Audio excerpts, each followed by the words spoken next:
Thank you.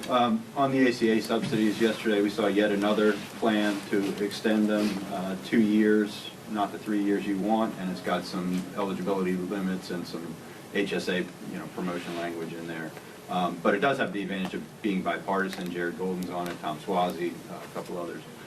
Do you see a scenario where if the option is no extension of subsidies, or you guys have to swallow a shorter window and some of the reforms that you don't like, but do you see a scenario where that is the vehicle that can actually get something done?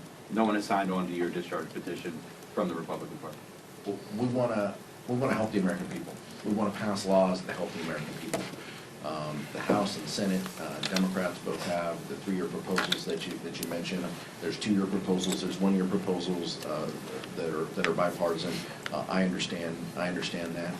We're not negotiating, here in this room. Let's see what the vote totals, look like. I don't anticipate that either of the Senate proposals has 60 votes. Democrats have said we'll go anywhere, we'll talk to anyone if it delivers support.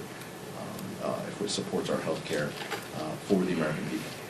That is our policy. We feel that the 3-year proposal is the best, fastest, most certain way in order to do that. But we're willing to have conversations, and members are having conversations as you see with that outline.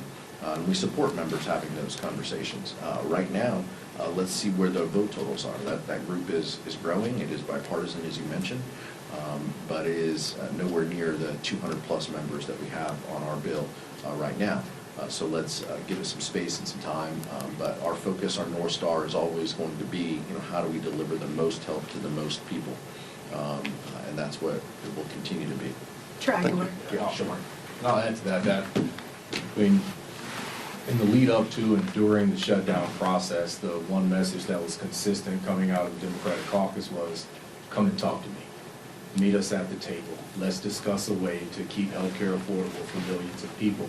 The fact that we're even getting to the point now where there are bipartisan solutions, I think, is an outcome, or bipartisan proposals, rather, is an outcome of that messaging and of that belief and of the strategy of Democrats to be willing and open. It's not even a strategy, it's a core principle, right? Just come to, we all got elected to Congress to come here to try to hash out different deals in different ways where we understand we won't get everything we want, we understand they won't get everything they want, but we should be able to come together as adults in a room and come up with solutions that literally will save lives in this case that is so drastically necessary. So I think, that is progress that we're seeing those sorts of offers on the table, and I think it's progress that's been driven by the leadership of the Democratic caucus and the position of Democratic members of Congress.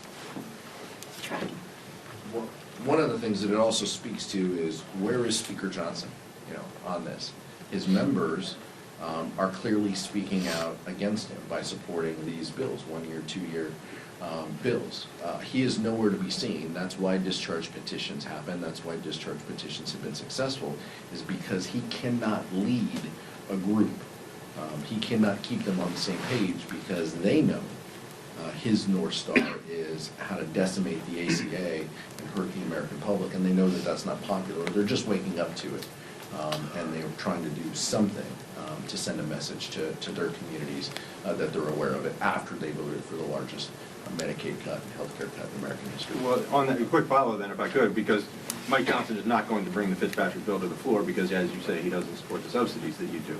But Fitzpatrick would need Democrats to sign the discharge petition to force it around Mike Johnson. Would you guys be willing to sign the discharge petition if the 3-year plan doesn't reach the 218 threshold? Look, let's see what the 3-year plan delivers on the discharge side. I haven't heard specifically if Congressman Fitzpatrick and the other Democratic sponsors are ready to discharge their bill. So there's a couple steps here before we get to that point.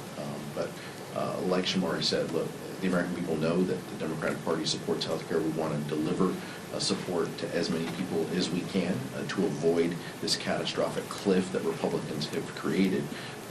Unfortunately, Republican leadership doesn't want to meet with us or talk with us about it. So we'll see what the member-to-member conversations will yield. Last question.